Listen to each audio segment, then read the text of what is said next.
Good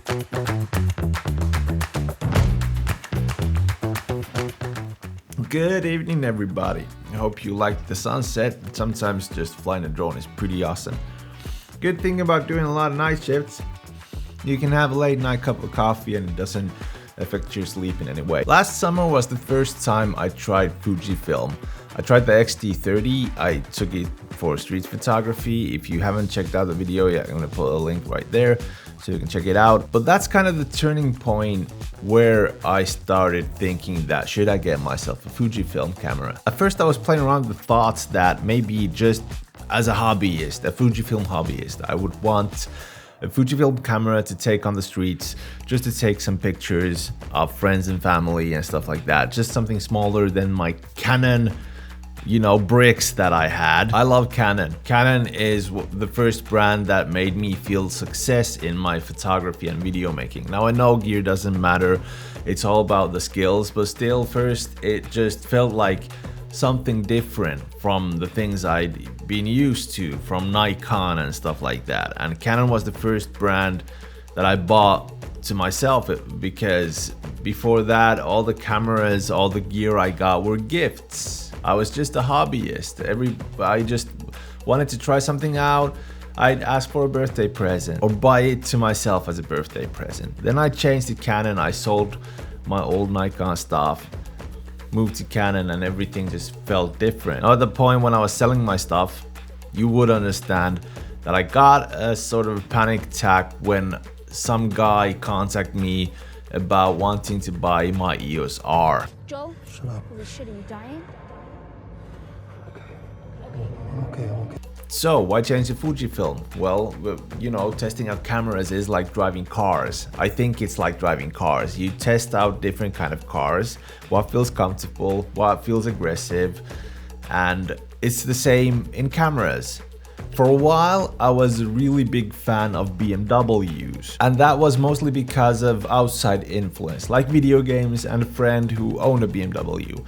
It was one of the most wanted cars at some point, and I really just wanted that car, so I got myself one. The same happened with Canon. A certain someone, What's up, everybody? had an influence with Canon, and a few friends own a Canon, and I had to get a Canon, and I got a Canon. But in the end, I just felt like a big fanboy. So what you gonna do then? You go to the car shop, you test out different cars. After testing some cars, you realize that you can do with less. Something that consumes less, something that has spare parts that cost less, and the maintenance costs less. Now don't get me wrong, Fujifilm is no less than Canon. It costs less than Canon. And the Clio outside, the Renault Clio outside, that is my fiance's car, is no less than a BMW, maybe just a little. But I don't want to own anything that doesn't resonate with me and doesn't feel like it's mine. Now what I got here, standing right here, that you're looking through from, is the XH2. I bought the XH2. I sold my old cameras and bought the XH2. I'm still looking for an affordable XH2S, and that might take a while because it's a pretty new camera, but I found some great deals, and maybe soon enough I've got an XH2S to take my videos for me. Now what this has is a 40 megapixel sensor. It has 8K, 4K HQ, 4K 60, and it does 240 FPS in full HD. So there's absolutely a lot of things on video side here. It is a nice hybrid camera. Of course, there are problems like the rolling shutter, but still, it is like, I love doing talking heads with this. The colors are amazing with this camera. Every Fujifilm has amazing colors.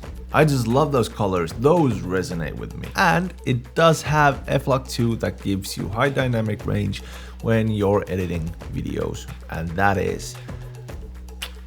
And the JPEGs, just the JPEGs, I know it's a curse word to somebody, but the JPEGs are really awesome. They are just, you could just download them to your phone and just send them to social media straight away. You don't have to even edit them. You can do in-camera modifications, for those film simulations, those presets. You can make your own presets ready to slap onto those JPEGs when you're taking the picture, download to the phone, and send it to social media. Now you also got Fuji X Weekly. That is an awesome app that you can check out different kinds of film simulations and recipes for those film simulations that you can modify and just take a picture that looks like Kodak Gold or, you know, something nostalgic. Now the spare parts that I was talking about are lenses. You can get all kinds of different lenses for Fujifilm. Like here I got the Tamron 70-70, and then I got the Fujifilm's own 56mm 1.2. I fucking love these things. I love these lenses and they're affordable. You don't have to pay like 2,000 bucks for a 1.2 or 1.4 lens. You just get it like an older version for 400 to 600 bucks, like the 56mm right here. I freaking love it. I can afford lenses at last and just try out different things that I love about photography. When I went to Canon RF, I couldn't do that because you can't afford anything. At this point you might be asking me, is there a downside to Fujifilm? You've been just hyping me up about it, but yeah, of course there is a downside to it. There's a couple of downsides to it.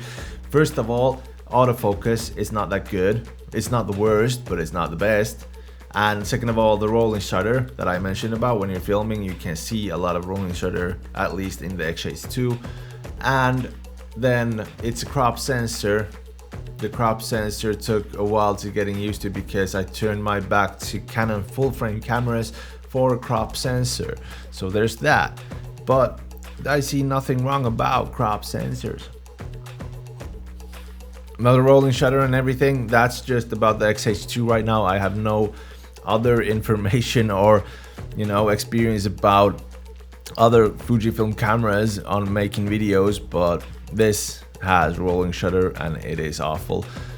So I'm trying to figure out how to vlog with this camera, but getting there. Now just to sum it up, 4 things that are awesome about Fujifilm that we've gone through. First of all, film simulations. Second of all, the recipes. You can modify those film simulations to your own liking and save it as a custom profile. 3, just have to check it out, was third.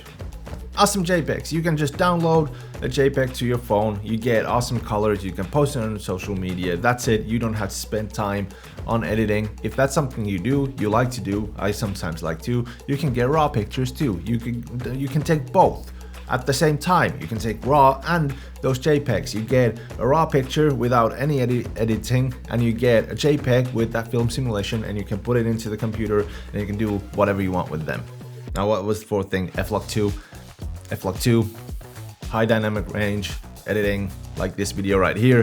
You can edit it as you want and you get high dynamic range. What I usually do is just put an Eternal LUT on it because Eternal LUT looks really good and requires minimal editing, and that's it. Have you changed camera brands? What camera brand did you change to? Did you like the change? Have you liked the change? Comment down below, tell me. I'll comment back, that's for sure, because I have nothing else to do with my life.